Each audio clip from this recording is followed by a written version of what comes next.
This conference will now be recorded. We have an eminent speaker and stalwart in this field, Vaidya Rishikesh Maitre. He has good clinical experience at Pune and Nasik since last 23 years.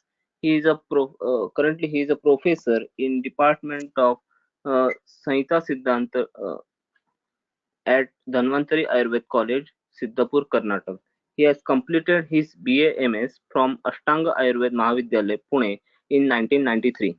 He stood first in national level MD Ayurved entrance exam at Jamnagar in 1995.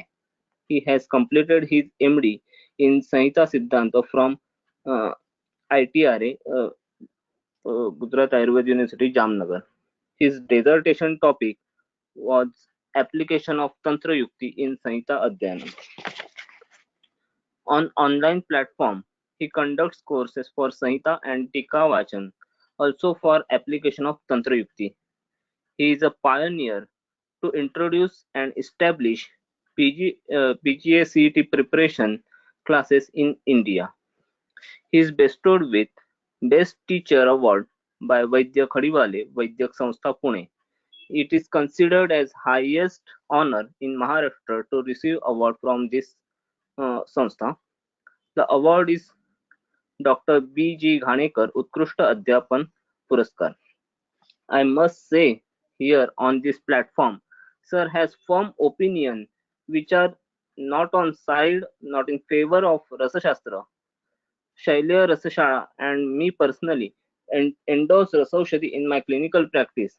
Last midnight, Sir asked me what is the reason to include me in this series. My one line bold uh, uh, reply was dedication and contribution to science. I admire it. Here, all stalwarts you must be seeing.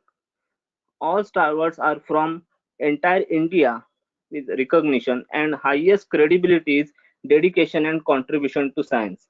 With this brief introduction, I request Sir to start his session. Sir, thank you. Sir, please start.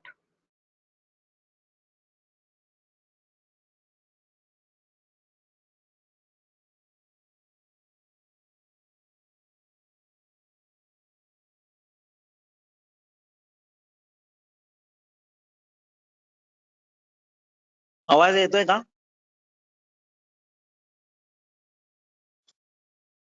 Hello, हो येतोय. येतोय sir. आणि screen दिसतंय का बघा slide. Sir दिसतंय screen? हो हो दिसतोय. करायचं सुरू? हो सुरू करायचं. नमस्कार. गणाधीशो गुणाधीशो विद्यानिधिर्विनायकः कार्यारंभे सदा तस्मै गणेशाय नमो नमः। सबसे पहले इस मंच पर मुझे इस विषय पर मेरे विचार रखने के लिए ये अवसर प्रदान किया, इसलिए मेरे वैद्य सन्मित्र चिन्मय जी पुंडेकर और ये प्लेटफॉर्म चलाने वाली संस्था, इनका मैं मनपूर्वक आभार व्यक्त करता हूँ। इनको हार्दिक धन्यवाद। आप सभी यहाँ पर जिज्ञासा लेकर उपस्थित हैं, तो सभी श्रोतृगणों के संयम के लिए भी उनका आभार। विषय का शीर्षक है सप्तधा भाविता वटी। ये वटी इज टैबलेट।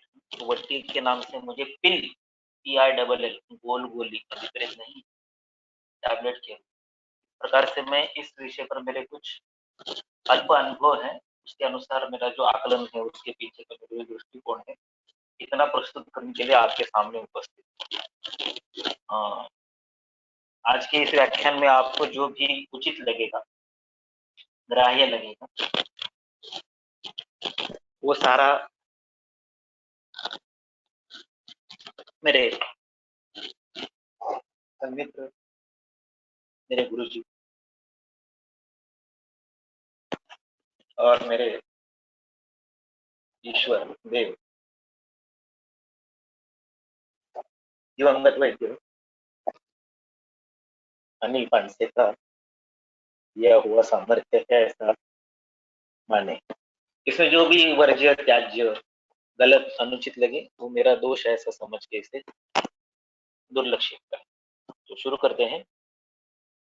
वाय सप्तधा भाविता वटी, ये प्रयोजन जानना चाहिए कि सप्तधा भाविता वटी क्या है, उसकी प्रोसीजर क्या है वगैरह वगैरह। उसके पहले क्यों, क्योंकि प्रयोजन जाने बिना उसकी ओर प्रवृत्ति नहीं होती। फिर हम वाय सप्तधा, वाय भाविता, वाय वटी, इस पर भी थोड़ा बहुत प्रकाश डालने का प्रयास करें। अभी जो भी हम वटी या टैबलेट या आप जो भी औषध देते हो, उसका कारण क्या है? हाँ, कुछ डिस्क्लेमर्स और कुछ एक्सेप्टेंस। विषय में जाने से पहले ये मेरे कुछ confession. I know my limitations. I do accept all those limitations. I am not here as a guest speaker. I am here as a कल्याण मित्र संवाद। जो मुझे पता है वो आपके सामने रखने के लिए आया हूँ, एक तज्ञ के रूप में। आपने इस पर मुझे 4 क्वेश्चन पूछे तो हो सकता है कि मैं निरुत्तर हो जाऊं, ये भी संभावना है। ये सारी बातें ध्यान में रखकर मैं मेरे विचार रख रहा हूँ। तो जो भी हम औषध देते हैं पेशेंट को, वो त्रिस्कंध में तीसरा स्कंद है, औषध स्कंद।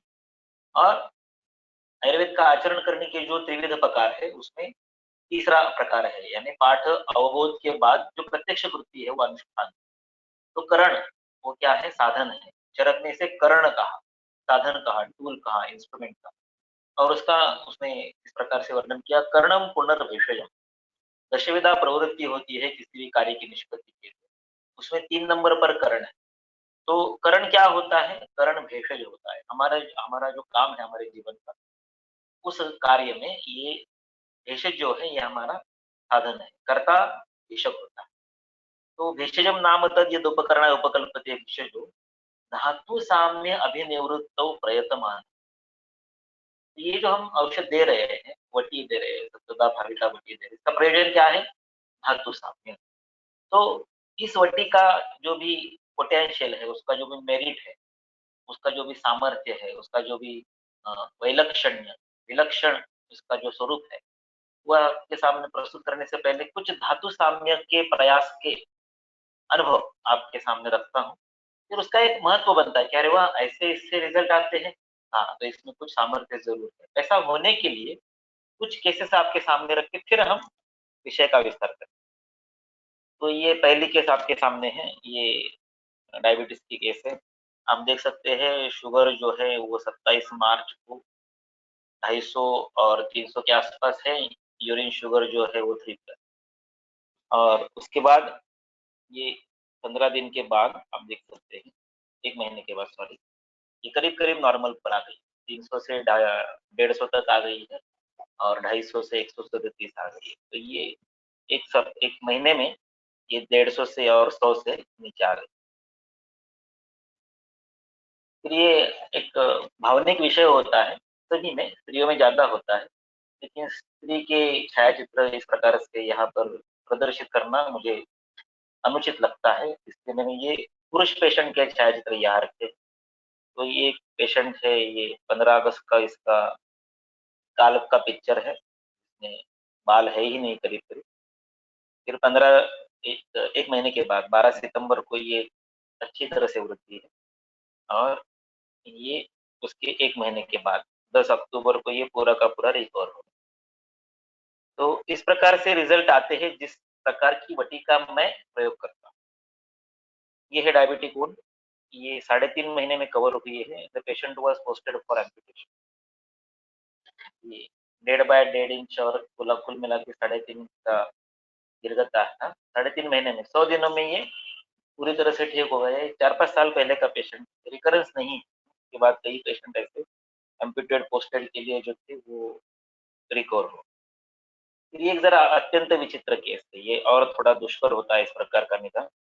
30 अक्टूबर 21 को ये स्पर्म काउंट 0 है, आप देख सकते हैं, स्पर्म काउंट नील। तो दिस इज केस ऑफ एजिस्पर्मिया। और फिर 3 महीना ट्रीटमेंट दिया, फिर उसको निराशा आ गई, गायब हो गया। फिर आ गया, फिर 2 महीना ट्रीटमेंट दी। 5 महीने के बाद 6 अप्रैल को रिपोर्ट आया 0.2 stop. This report is repeated for 3 times. इसने लिखा है, इसके आगे का पेज मैंने यहाँ नहीं दिया है। This report is repeated for 3 times and 0.2। Now he can go for IVF. यहाँ पर कॉर्नर में लिखा है इस कॉर्नर। लेकिन this is something good that in 5 महीने में 0.02 मिलियन, ये एक अच्छी बात है। फिर ये एक विचित्र केस है,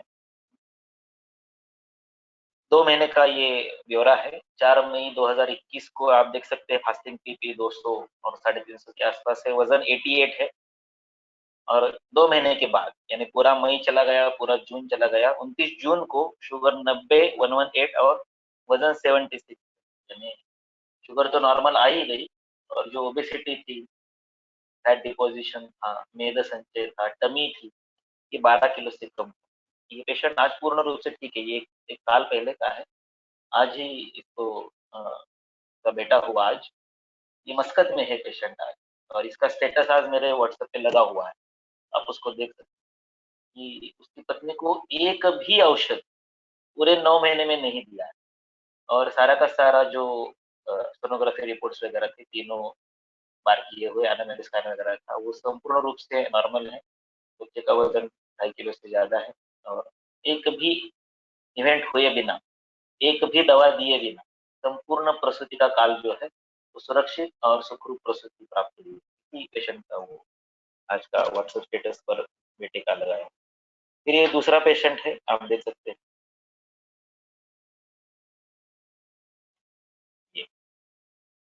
ये 29 जुलाई को 350 320 शुगर है और 15 दिन के बाद आप देखिए ये 14 अगस्त को 142 122 शुगर है।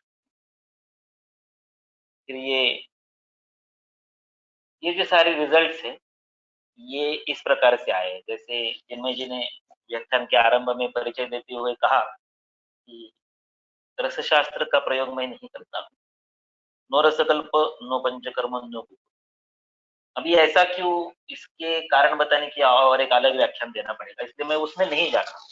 केवल इतना बताता हूँ कि ये सप्तदा भविता वटी के रिजल्ट, इसमें एक भी भस्म, रत्न या रसकल्प या गुग्गुलू या पंचकर्म इनका प्रयोग नहीं। तो मैंने विविध प्रकार के आपके सामने पेशेंट रखे और इन सभी को रिजल्ट जो है ये इस प्रकार से आते हैं। ये श्लोक आपको पता है, जो श्लोक आप देख रहे हैं ये श्लोक आपको पता है। इसको थोड़ा सा कन्वर्ट किया हुआ अनिल पानसे के आशीर्वाद से, उसकी प्रेरणा से बीएमएस करते करते ही BA Sanskrit MA Sanskrit complete कर लिया। इस कारण से संस्कृत श्लोकों का नया रचना करना या प्रसिद्ध श्लोकों का कुछ रूपांतरण करना ये होता है, उतना सामर्थ्य आ गया है। तो ये प्रसिद्ध श्लोक का रूपांतरण है, अल्पमात्रोपयोगी स्यात् अरुचेर्न प्रसंग स्यात् क्षिप्रमारोग्यदायी स्यात् सप्तधा भावितावटी। So we are at the title Saptada Bhavitavati, which gives me the result that you just view, and they are devoid of any rasakalpa panchakarma. सप्तदा भावितावटी किस लिए? इसलिए कि आई प्रैक्टिस वाग्भट। मेरा ये सादा लॉजिक है कि ऐरे त्रिस्कंद है और अगर हमें हेतु स्कंध और लक्षण स्कंध ये संहिताओं से पता चलते हैं, क्योंकि किसी अन्य कल्पों के पुस्तक में हेतु और लक्षण नहीं लिखे, सीधा रोग लिखा है और उसका कल्प लिखा है। ऑल दोज आर योग संग्रह, ये उपजीव्य ग्रंथ है, दीज आर डेरिवेटिव, उनमें हेतु स्कंद लक्षण स्कंद नहीं होता। आप शारंगधर को भी ले लीजिए, वो औषध स्कंद का ग्रंथ है, हेतु स्कंद लक्षण स्कंद नहीं। तो अगर मैं हेतु स्कंद लक्षण स्कंद संहिताओं से पढ़ता हूँ तो मुझे इतना सामर्थ्य जरूर होना चाहिए कि मैं संहिता में लिखे हुए औषध स्कंद से पेशेंट को ट्रीट कर पाऊं। इस सामान्य आकलन पर मैं काम करता हूँ, इसलिए मेरी दृष्टि से, मेरे आकलन से, मेरे मंद बुद्धि के अनुसार I don't consider Rasashastra as Ayurveda. और इस कारण से मैं इस जिद पे यहाँ जो औषध स्कंद लिखा है उसी औषध स्कंद से मुझे उतने ही फास्ट अरुचि के प्रसंग के बिना और अल्प मात्रा में रिजल्ट आने ही चाहिए, और इस जिद पर, इस धुन पर, इस पैशन पर काम किया, उसके ये प्रेरणा स्रोत। ये वाग्भट एक का श्लोक है, ट्राई करो त्यहोरात्रात कर्मण्य विदुषी। औषध का रिजल्ट कितने समय में आना चाहिए? हैरत के पास आते हैं तो क्या बहुत टाइम लगेगा है, ऐसा लोग समझते हैं, ऐसा नहीं है। वाग्भट की अपेक्षा है कि पेशेंट को रिजल्ट 24 घंटे में आना चाहिए। कितने समय में? 24 घंटे में, और मुझे 6 घंटे में रिजल्ट प्राप्त है, वो अलग विषय है, उस बारे में कभी अन्य समय चर्चा करेंगे। लेकिन आई डू प्रैक्टिस वाग्भट, मैं वाग्भटी ही हूँ, मुझे चरक भी ज्यादा समझता नहीं, थोड़ा बहुत वाग्भट में समझ पाता हूँ। और उस वाग्भट का ये आदेश है कि तुम्हें 24 घंटे में रिजल्ट देने की क्षमता होनी। अभी उतनी तो नहीं आई है, कुछ कुछ केसेस में 4-6 घंटे में भी रिजल्ट आए, वो अलग बात है, अपवाद है। किंतु यथासंभव प्रयास है कि बहुत देर ना लगे। जितना बाकी शास्त्र के कल्पों के बारे में दावा किया जाता है कि क्षिप्र मार्गदायी है, उतनी क्षिप्रता से परिणाम देने की क्षमता आने के लिए सप्तदा भाविता वटी का अनुनय, अवलंब, अनुष्ठान, प्रणयन, ये मैंने किया। उसका दूसरा श्लोक है अष्टांग संग्रह में, सप्ताहेन गुणालाभे क्रिया मन्याम प्रयोगे। यानी अष्टांग संग्रह की अपेक्षा है कि आपको, चलो यार एक दिन में नहीं, एक अहोरात्र में नहीं, आप कम से कम एक हफ्ते में तो रिजल्ट दे दो, तो वो तो प्रेरणा होनी चाहिए। और रसकल्प के जो दो प्रसिद्ध कल्प है, उनकी फलश्रुति के ये दो वाक्य, सूतशेखर की फलश्रुति में लिखा है मंडलम सेविता हेशा, सॉरी, आरोग्यवर्धन के फलश्रुति में लिखा है मंडलम सेविता हेशा हंति कुष्ठान निश्चित। सूतशेखर की फलश्रुति में है मंडलान्नाथ संदेहो सर्वरोग हर परा। तो छोड़ दो भाई, चलो सप्ताह में नहीं तो कम से कम 6 सप्ताह में तो रिजल्ट दे दो।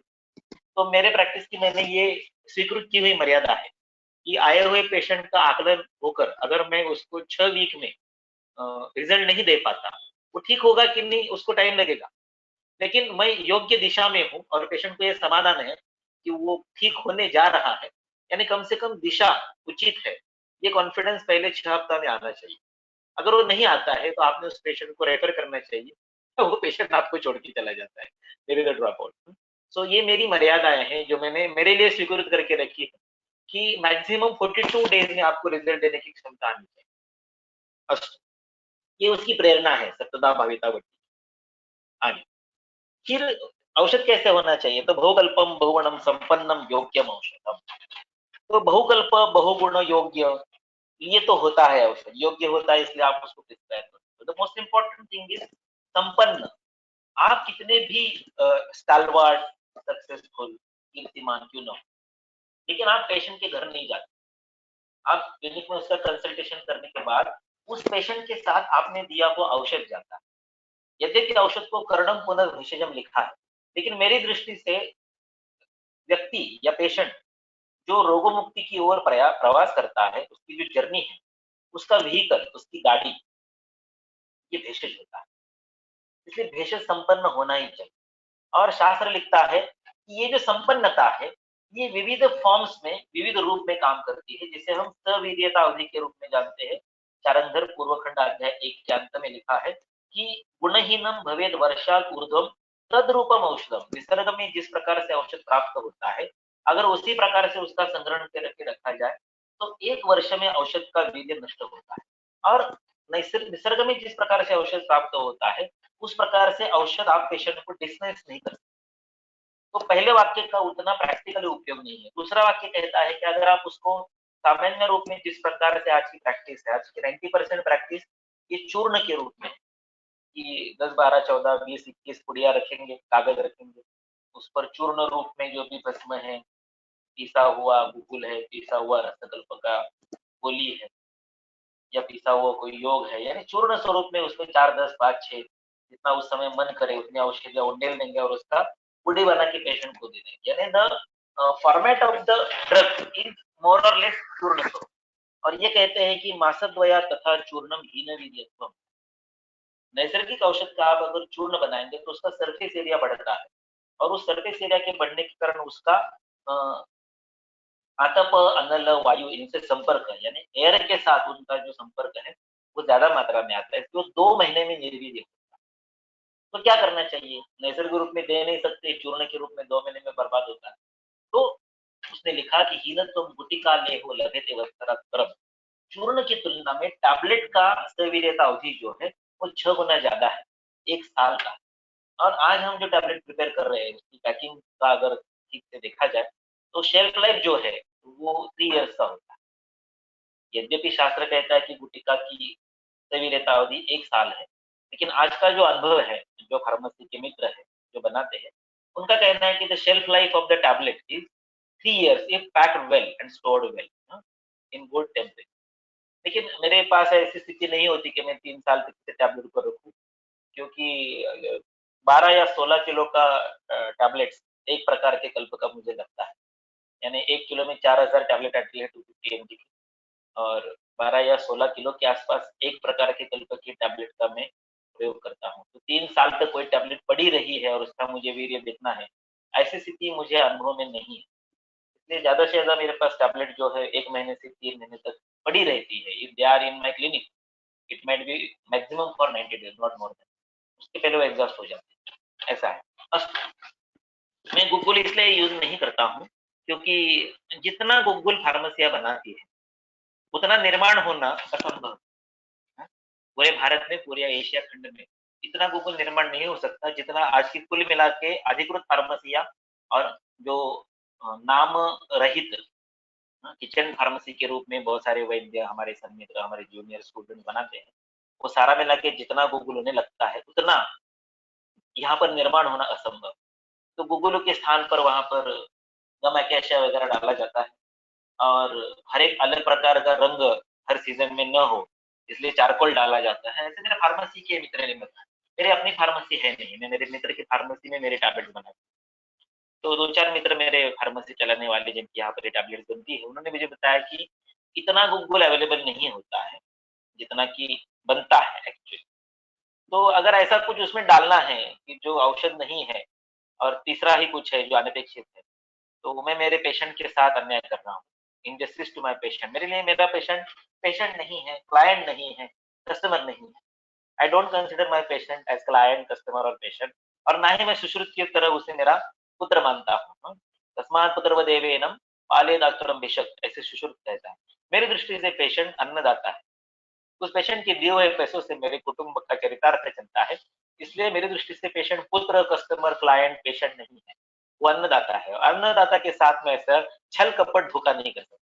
इसलिए मैं गुग्गुलू या गुग्गुली के नाम पर पड़ने वाली चीजों के प्रति बहुत विरोधी हूँ। इसलिए मैं गुग्गुल नहीं यूज करता हूँ। दूसरा उसका कारण है कि गुग्गुल से बनने वाले जो कल्प है वो प्रायः पिल के रूप में बनते हैं, गोल गोलियां, जिनका डिसइंटीग्रेशन टाइम और हार्डनेस ये भयानक होता है। कभी कभी ऐसा होता है पेशेंट अगर वैसे कि वैसे निकल जाए तो गोलियां टॉयलेट से वैसे कि वैसे बाहर निकल जाए। तो जो गोली एलिमेंट्री ट्रैक में से बिना कुछ परिणाम दिए बाहर आ जाए, ऐसी गोलियां पेशेंट को खिलाने में मुझे कोई मजा नहीं आता। इसलिए therefore I don't use pills, I always use tablets. और ये टैबलेट जो है ये जो कॉम्प्रेशन के लिए जितना केमिकल लगता है, यानी वहां पर आसानी से उस ट्रैक पर वो चली जाए, इसे लुब्रिकेंट लगता है, और बेंडिंग के लिए कुछ द्रव्य लगते हैं जो लेस देन 2% होते हैं, उतना उसमें जरूर होता है, उतना मैं मान्य करता हूँ। लेकिन बाकी 98% तो औषध ही होता है। और इसका हार्डनेस और इसका डिसइंटीग्रेशन टाइम इतना होता है कि अगर आप 4 टैबलेट 1 कप पानी में डाल दो तो 20 मिनट के पहले पूरी की पूरी टैबलेट घुल जानी चाहिए। There should not be any residue, तो वो आंख में कन्वर्ट होना चाहिए। इस प्रकार का ये प्रयास है। टैबलेट क्यों बनाई, उसका पहला कारण ये है कि चरक सुश्रुत वाग्भट का जो चिकित्सा स्थान है ये प्रायः कषाय प्रधान है, काढ़ा प्रधान है। या उस काढ़े से वो अरिष्ट बनाएगा, उस काढ़े से वो कृत सिद्धि तैल सिद्धि करेगा, उस काढ़े से वो लेह का निर्माण करेगा, यानी क्वाथ प्रधान है। और क्वाथ देना आज पैलेटेबली, ट्रांसपोर्टेबली, प्रैक्टिकली इम्पॉसिबल। लेकिन मेरी 4 टैबलेट अगर आप गर्म पानी में डाल दो तो 20 मिनट में जितना उस समय का डोज है उतना क्वाथ बनता है। किस प्रमाण से वो तैयार की हुई है, तो मुझे क्वाथ की प्रैक्टिस का समाधान होता है। शास्त्री ने जो बताया, मात्रा मात्र अप्यत्र किंचित आगम वर्जितम, इतना ही है कि वो काढ़ा उसके किचन में नहीं बनता है, उसके पेट में बन जाता है, इतना ही। इसलिए मैं पिल्स नहीं यूज करता हूँ जिनका डिसइंटीग्रेशन टाइम कंसिडरेबल है कि ट्रांसपोर्ट में टूट न जाए, और इतना भी हार्ड नहीं कि टॉयलेट से वैसे ही निकल के आ जाए। अनुयायात प्रतिपदम सर्वधर्मेषु मध्यमा इति वाग्भट, और मैं वाग्भट की प्रैक्टिस आगे। अभी गुटिका बनाने का शारंध्र का ये विधान है। उन्होंने लिखा कि चूर्णाचूर्ण समूह कार्यों, अगर आप 2, 3, 4, 5, 6 चूर्णों का एक साथ टैबलेट बना रहे हो तो आप एक समान 1:1:1 इस मात्रा में चूर्ण का प्रणयन करें। तो ऐसे मेरे होता है कि अगर मैं भूनिम्बादी की टैबलेट बना रहा हूँ, वचादिगण की बना रहा हूँ, हरिद्रादिगण की बना रहा हूँ या वचारदिगण की बना रहा हूँ या उनमें से सिलेक्टेड कंद द्रव्यों की यानी वचा, हरिद्रा, शुंठी, मुक्ता की बना रहा हूँ, तो चूर्णाचूर्ण समूह कार्य they are in 1:1 proportion generally. लेकिन वचारदिगण में अति विषा है जो मुझे अफोर्ड नहीं होती, मैं बहुत कंजूस आदमी, मैं 2% मार्जिन पे काम नहीं कर सकता। मुझे ऐसा लगता है कि मिनिमम इंफ्रास्ट्रक्चर, मिनिमम स्टाफ और मेरा मार्जिन जो है वो 2% नहीं, 20% नहीं, 200% नहीं, 2000% होना चाहिए। क्योंकि वाग्भट के श्लोक बहुत अच्छे हैं, आयुर्वेद में श्लोक बहुत अच्छे लिखे, लेकिन श्लोकों से मेरा पेट नहीं भरता है, मेरे प्रैक्टिकल पर्सन। हाँ, चाहे मैं संहिता में एमडी हूँ, मुझे श्लोक कंठस्थ करने पर बहुत बड़ा गर्व है, बड़ा अभिमान है, वो मेरी क्षमता भी है, मेरा सामर्थ्य भी है, लेकिन श्लोक पठन से पेट नहीं भरता। उन श्लोकों में जो लिखा है उसका अनुष्ठान करके जो मार्जिन है वो अगर 200-2000% ना हो तो मैं मेरा लाइफ स्टाइल कैसे मेंटेन करूं? इसलिए मैं अतिविषा का उपयोग नहीं करता। योग रत्नाकर कहता है कि अतिविषा जो है ये मुस्ता का अभाव द्रव्य है, तो हमने उल्टा किया। अगर अतिविषा मुस्ता का अभाव द्रव्य है तो अतिविषा की जगह चलो यार मुस्ता डाल देते हैं, लेकिन वचारदर्दिगण में मुस्ता पहले से है, इसलिए हम मुस्ता द्विगुण मात्रा में डालते। तो ये जो कुछ चीजें हैं कि जो मुझे फाइनेंशियली अफोर्ड नहीं होती, तो द्रव्यम जयहात अयौगिकम युंजात तद्विद मन्यच्च, जो वाग्भट सूत्र 15 के अंत में वाग्भट ने एक सहूलियत दी है, एक आपको मार्जिन दिया है, उसका मैं थोड़ा सा नैतिक रूप में प्रयोग करके इस प्रकार के कुछ चूर्णाचूर्ण समूह कार्य इस प्रकार से टैबलेट बना। क्वचित अवन्य सिद्धे न, अवन्य सिद्ध, वन्य सिद्ध यानी अग्नि पर निर्माण होने वाले गुटिया, और ये अनग्नि सिद्ध है। इंद्रिय जो टैबलेट से प्राय है अनग्नि सिद्ध होती है, क्योंकि चूर्णों का एक साथ मिक्सर करके उसका पंचिंग किया जाता है। तो यहाँ पर लिखा है कुर्यात अवन्य सिद्धे न द्रवेण मधुना वापी गुटिका, द्रवेण वा, मैं जो भावना देता हूँ वो उसी चूर्ण को, उसी चूर्ण के क्वाथ की भावना देता हूँ, यानी द्रवेण गुटिकाम कार्य। मैं एक भी चीज शास्त्र के संदर्भ के बिना नहीं करता हूँ, कुछ भी कपोल कल्पित नहीं, मनाचे श्लोक नाही, आपल्याला वाटते नाही। शास्त्र ने लिखा है द्रवेण गुटिकाम कार्य, द्रवेण अर्थात स्वरसेन कषायेण वा, तो उसी चूर्ण को, उसी चूर्ण के क्वाथ की या स्वरस की भावना देता हूँ। स्वरस तो हर समय उपलब्ध नहीं होता है, क्योंकि नैसर्गिक रूप में उतना स्वरस प्राप्त करना दुष्कर होता है, तो स्वरस की जो पर्याय दिए है उसमें आप क्वाथ का भी निर्माण करके उसकी भावना दे सकते हैं। तो तुल्य ही वा, तुल्य वीर्य ही वा, इस प्रकार के आदेश है चरतुल्पस्थान 12 के अंत में, वो बाद में देखिए। अभी गुटी क्यों, वटी क्यों, टैबलेट क्यों, उसका ये आंसर है। मेरे पूरे सप्तदा भाविता वटी का, उस कंसेप्ट का, उस प्रैक्टिस का ये आधारभूत श्लोक है। पेशस्य कर से मालोड्यम तद्रव से फलत्रय, ये वाग्भट कल्पस्थान 6 का कर्ष का प्रमाण है। जितना कर्ष का प्रमाण होता है उतना चूर्ण का प्रमाण होता है, उतना गुटी वटी का प्रमाण होता है। त्यानंतर मध्यम खंड में जो गुटी वटी का अध्याय है उसमें गुटी वटी का प्रमाण है कर्ष प्रमाण तन्माना बलम दृष्टा प्रयोज्य, कर्ष प्रमाण गुटी, तो गुटी का प्रमाण या कर्ष कल्क का प्रमाण या चूर्ण का सेवन प्रमाण ये एक कर्ष है। आप एक कर्ष प्रमाण पेशेंट को डिस्पेंस नहीं करते। एक कर्ष का अर्थ होता है 10 ग्राम या 12.5 ग्राम। पुराने जमाने में, आज से 50, 60, 70 साल पहले एक तोला जो था उसके हिसाब से अगर आप देखेंगे तो 12.5 ग्राम हुआ, फिर 11 ग्राम हुआ, आजकल हम उसे 10 ग्राम मानते। चलो कैलकुलेशन के सुविधा के लिए हम आज इसे एक कर्ष इज इक्वल टू 10 ग्राम मान के चलते। 10 ग्राम औषध एक समय में लेना पेशेंट के लिए बहुत दुष्कर होता है, और ऐसे 3 डोज या 2 डोज एक दिन के, और ऐसे 7 दिन का डोज या 14 दिन का डोज, तो कैरी कैसे करें? तो पैकेजेबिलिटी, ट्रांसफरेबिलिटी, ये भी मुझे पेशेंट के बारे में सोचना आवश्यक लगता है। इस कारण से इस बल्क का, इस आकार का कुछ सूक्ष्मीकरण, उसका कुछ मिनिमलाइजेशन होना चाहिए। इस दृष्टि से सप्तदा भाविता वटी आई। अगर वटी का प्रमाण एक कर्ष है तो आपको मिलती है, साउथ इंडिया की कुछ फार्मेसियां है जो एक कर्ष प्रमाण के वटक बनाती है। अरे तो कितना वटक कितना होगा? हम जो बचपन में कंचे खेळते थे, लहानपणी आपण जे गोट्या खेळायचो, त्यात एक मोठा हंटर असायचा बघा, काचेच्या काळ्या गोट्या असायच्या, रंगीबेरंगी गोट्या, आणि एक मोठा हंटर पांढऱ्या कलरचा घेऊन आपण खेळायचो. एवढा मोठा तो गोळा होता करशेचा, मग त्याच्या गोट्या क्षणामध्ये आकर मी तुझ्या तोंडात तुला एक करशेचा गोटी टाकतो. नो, नहीं हो सकता है. तो एक करश प्रमाण की गुटी यद्यपि मिलती है, लेकिन वो सेवनीय नहीं. इसलिए मेरा जो टैबलेट का साइज है वो फिक्स है. मैं 500 mg की भी टैबलेट नहीं बनाता हूँ. वो 250 mg की ही होती है, क्योंकि 500 mg की टैबलेट निगलना बहुत मुश्किल है. करके देखिए कभी प्रयास. 500 mg की 3 टैबलेट निगलने का प्रयास कीजिए, बहुत कष्ट होता है.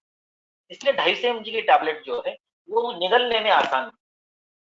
तो अगर एक कर्श यानी 10 ग्राम औषध एक समय का डोज है शास्त्रोक्त, और शास्त्रोक्त डोज अगर मैं नहीं देता हूँ, आज आपकी पुड़ी में कितना चूर्ण पड़ता है? 1 ग्राम, 1.5 ग्राम, ज्यादा से ज्यादा 3 ग्राम. आप मुझे 5 ग्राम की पुड़ी वहां पर बना के दिखाइए, हाँ? मैं आपको बख्शीश दे दूंगा. नहीं बनती है. कितनी बड़ी बनेगी? किराना दुकान है क्या वो? ये पान पट्टी बना रहे हो? नहीं ना, पान का ठेला नहीं चला रहे हो, ये नहीं चला रहे हो. तो आपकी जो पुड़िया होती है that you bind in your clinic, they cannot contain 1 or 1.5 ग्राम और मोर देन दैट. और यहाँ तो शास्त्र कहता है कि 10 ग्राम दवा देनी चाहिए चूर्ण के रूप में. वात की बात नहीं कर रहा हूँ. वात का प्रमाण अलग है. वातम द्रव्य बले कुर्यात प्रस्तार्धम पादशेषितम. इसका अर्थ होता है कि 2 पल क्वात की मर्यादा है. 2 पल का आज का अर्थ हुआ 80 ml क्वात जाना चाहिए पेशेंट के. 80 ml यानी 10 के 8 गुना, उसको छोड़ देते. मैं चूर्ण की कर्श की गुटी की बात कर रहा हूँ जो 10 ग्राम है. आप 10 ग्राम डिस्कस नहीं करते तो नहीं पेशेंट ले सकता है. It is not palatable. और अगर मेरी टैबलेट जो बनती है मेरे दोस्तों के फार्मेसियों में, अलग अलग दोस्त अलग अलग विकल्पों का मेरा निर्माण करते हैं, वो मित्रता है, व्यवसाय की बात नहीं. तो 250 mg की कितनी टैबलेट चाहिए 10 ग्राम के? तो सादा हिसाब है, एक एक ग्राम में 250 mg की 4 टैबलेट्स आती है, क्योंकि 1000 mg इज इक्वल टू 1 ग्राम. तो एक ग्राम में 4 टैबलेट्स आती है 250 mg. और अगर 10 ग्राम एक कर्श आपको मात्रा देनी है, उचित मात्रा, तब रिजल्ट आएगा ना. प्रायः करो अहोरात्रात् कर्मान्यते विशेषज्ञ सप्ताहेन गुणालाभे क्रियामन्याम प्रयोगे मंडलानात्र संदेहो. ये जो रिजल्ट आना है स्टेपुलेटेड टाइम में, निर्धारित समय में, ये तब आएगा जब शास्त्र में लिखी हुई मर्यादा में आप औषध देंगे. आज आप मर्यादा में औषध नहीं देते. कुछ महानुभाव हैं जिनको 100 ग्राम आरोग्यवर्धिनी 3 साल तक चलती है. कुछ महानुभाव है जिनके यहाँ पर औषध लेते जाने समय आपको बोरी लेके जाना पड़ता है. इतनी मात्रा की दुर्वस्था हमारे यहाँ है. और उसके लिए फिर श्लोक देखेंगे, मात्रा यान व्यवस्था अस्ति व्याधिम देशम बलम वयः, आलोच्य देश आलोचो तत्र कार्य विजानत. श्लोक देखने के लिए तो बहुत सारे होशियार लोग. प्रैक्टिकली सोचिए, अगर शास्त्र ने लिखा है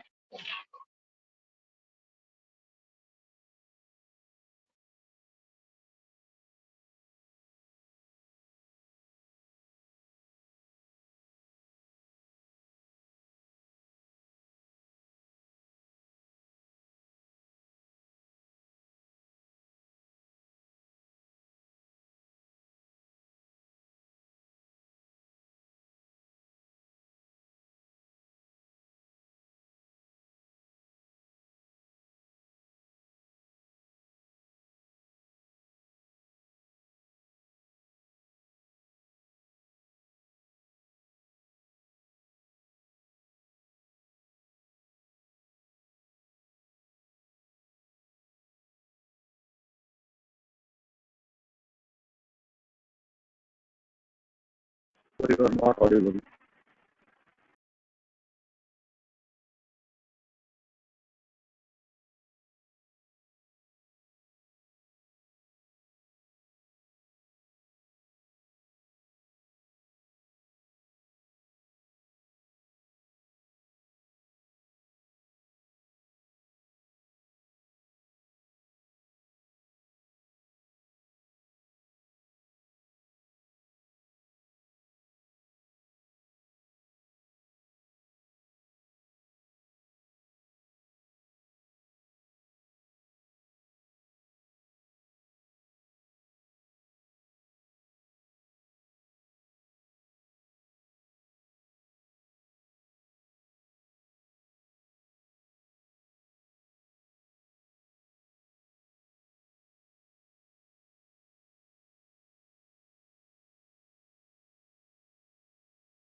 आवाज येतोय?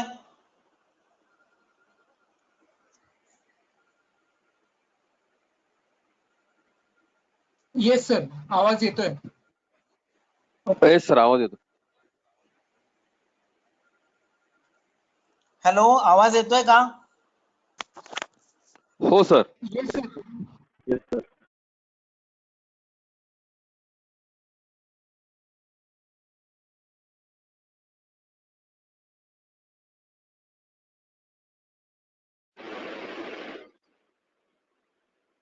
हॅलो,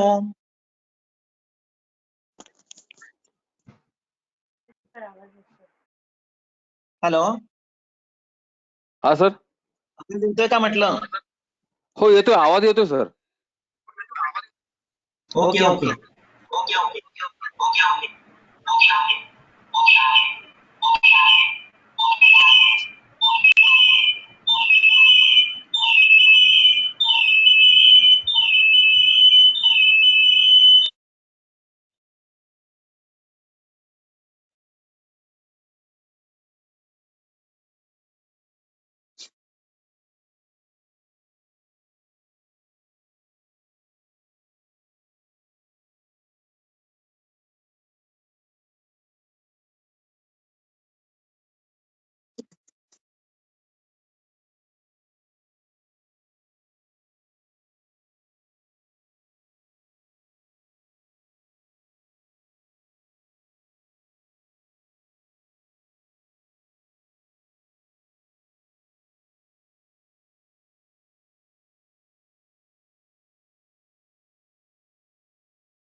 आवाज येतोय का?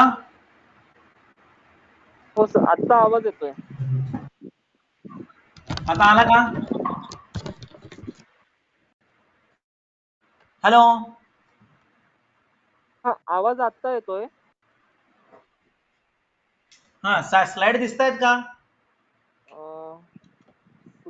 अजून स्लाइड दिसत नाही, पण स्क्रीन आलेला आहे. हा, हे बघा, स्लाइड दिसतायत का?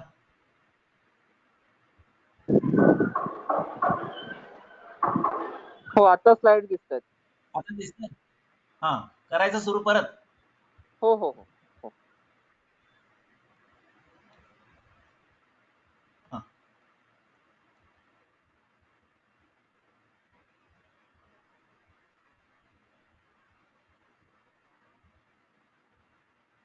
हा, तर आपण इथे होतो. इथून पुढे सुरू करूया.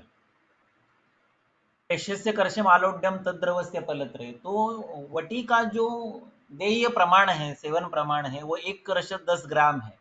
तो 1 ग्राम में 250 mg की 4 टैबलेट, 10 ग्राम में 40 टैबलेट देना असंभव है। यद्यपि जरूरी है, आवश्यक है कि अगर आप 40 टैबलेट 250 mg की देंगे तो ही ये जो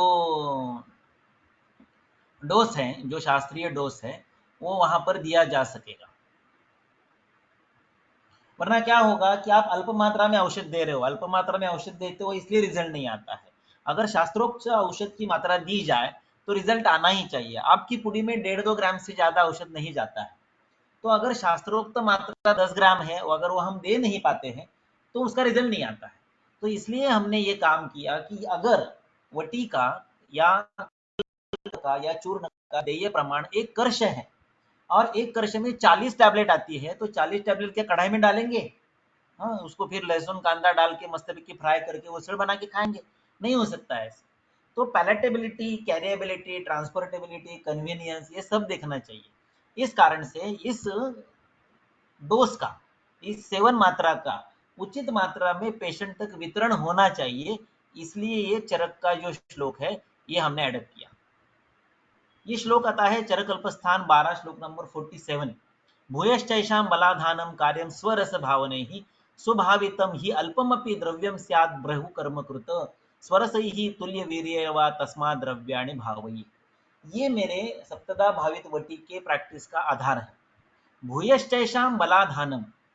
अब मैं आपको ये बताऊंगा कि ये सप्तदा भावित वटी न होकर ये सप्तदा बलाधान की हुई वटी है। भावना का मतलब क्या होता है? वो सब्जेक्टिव है।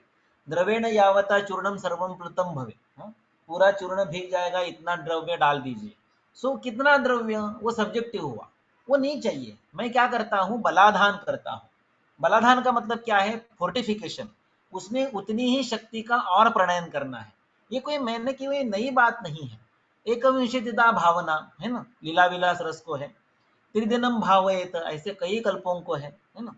या फिर 101 आवर्ती क्षीरबला तेल चलता है, या अणु तेल में आप 10 बार उसी तेल का पाक करते हो और पाके क्षिपे च दशमे समम आज दुग्धम, ये करते हो। ये कोई नई बात मैंने किया ऐसा नहीं है। ये मैं नहीं कहता, किताबों में लिखा है यारो।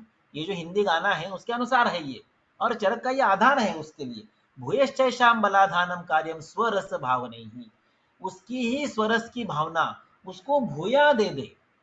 इसलिए बलाधान कार्यम, बल आधान के लिए, उसकी शक्ति बढ़ाने के लिए, सामर्थ्य बढ़ाने के लिए।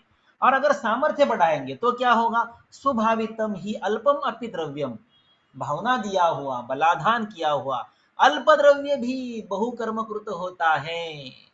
इससे अच्छा और आधार आपको क्या चाहिए कि आपने उसी चूर्ण को, उसी चूर्ण के स्वरस की या उसी चूर्ण के क्वाथ की भावना दी तो उसका बल बढ़ता जाता है। और अल्प मात्रा में, स्वल्पम अपि द्रव्यम बहुकर्मकृत, अल्प मात्रा में भी बड़ा काम होता है। अल्प मात्रोपयोगिता क्षिप्रम आरोग्य द्वायित्वात् अरुचेर्न प्रसंग स्यात् सप्तधा भाविता वटी। ये मेरे उस प्रैक्टिस का, मेरे उस ट्रेंड का, मेरे उस धोरण का, मेरे उस पॉलिसी का, मेरे आज के इस व्यवहार का ये आधार है कि मैं बलाधान करता हूं, मैं भावना नहीं देता। भावना का अर्थ होता है कि चूर्ण जब तक प्लुत हो जाए। अभी इसमें बहुत सारे प्रैक्टिकल दिक्कत आती है। अगर आप सामान्य सा मैनुअल खल लेके बैठेंगे पाषाण का या किसी का, और उसमें एक चूर्ण डाल देंगे कि वचारद्रदिगण का मान लो एक 500 ग्राम चूर्ण डाल दिया और उसको भीगना हो जाए, इतना आपने वचारद्रदि का काढ़ा उसमें उंडेल दिया और उसको आप घोटते बैठ गए, तो कितना भी आप फिजिकली कष्ट कर लीजिए वो सूखता नहीं है।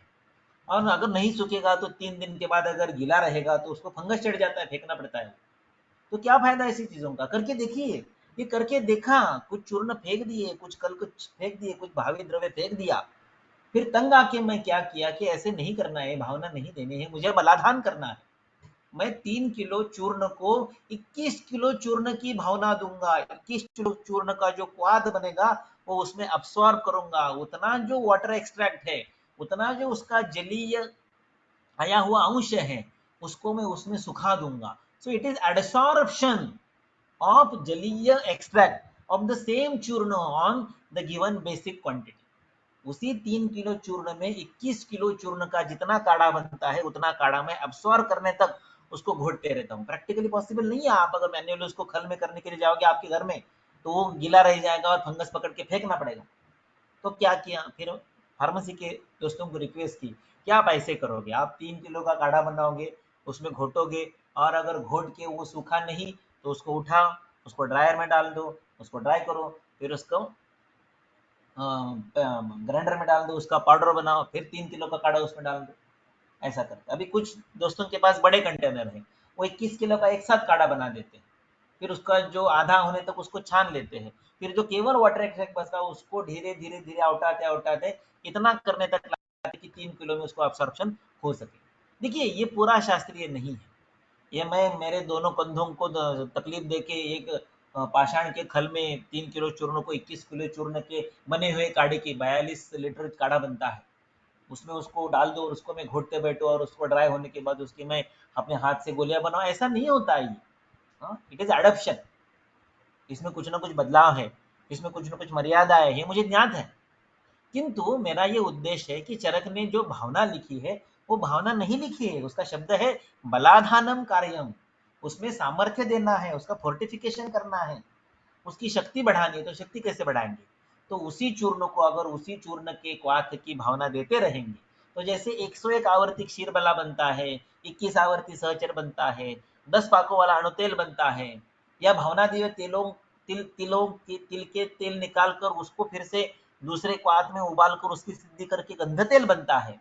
अगर ऐसी मेडिसिन बनते हैं, अगर यह जो परिसंवाद है, ये जो वेबिनार है, ये जो लेक्चर सीरीज है, ये भेषज रचना के नाम से संबोधित है, तो ऐसे परिषद में, ऐसे व्याख्यान में मैंने ये चरक के श्लोक के आधार पर बताना उचित समझा कि हाँ, मैं भावना नहीं देता हूं, मैं बलाधान करता हूं।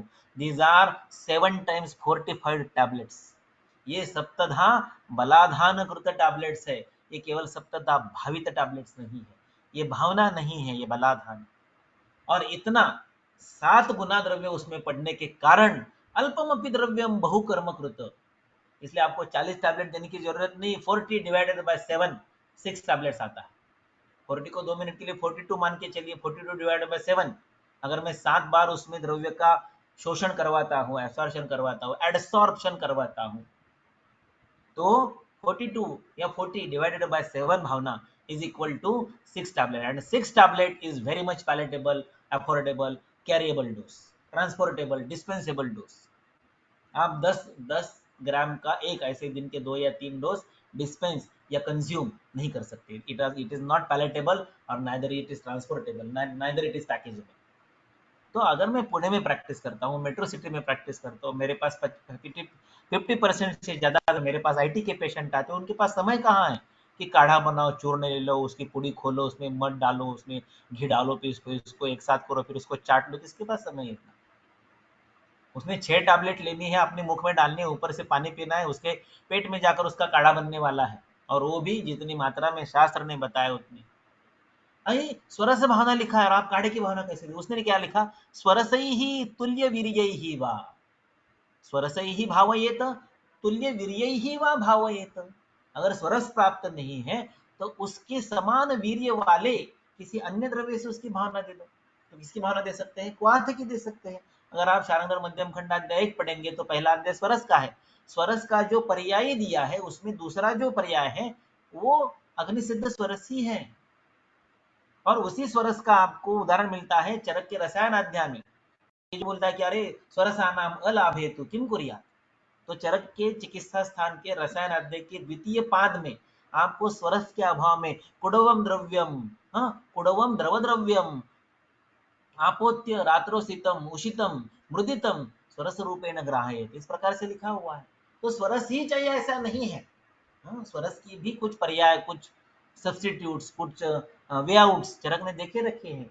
उनके आधार पर मैं उसी चूर्ण को, उसी चूर्ण के क्वाथ की 7 गुना भावना देता हूँ, 7 गुना क्वाथ उसमें एडसॉर्ब करवाता हूँ। आपको एब्सॉर्ब करना है या एडसॉर्ब करना है, आप जो उचित समझे वो, क्योंकि वाटर एक्सट्रैक्ट है, जब आप उसको घोटते रहेंगे तो धीरे धीरे वो उड़ जाता है, और घोटने के बाद भी अगर ड्राई ना हो तो उसको ड्रायर में डाल देते हैं तो उसमें से पानी उड़ जाता है, तो रह क्या गया?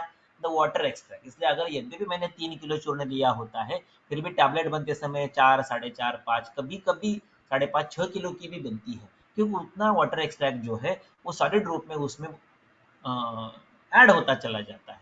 तो यद्यपि 3 किलो चूर्ण लिया है, फिर भी 4 से 6 किलो तक का मटेरियल हाथ में आता है, फिर पंचिंग करने के बाद 1 किलो की 4000 गोलियां, 3 किलो की 12000 गोलियों के रूप में काम बनता है। और मैं जैसे मॉडर्न की गोली आती है 10 गोलियों का एक स्ट्रिप या 15 गोलियों का, ऐसे नहीं होता है।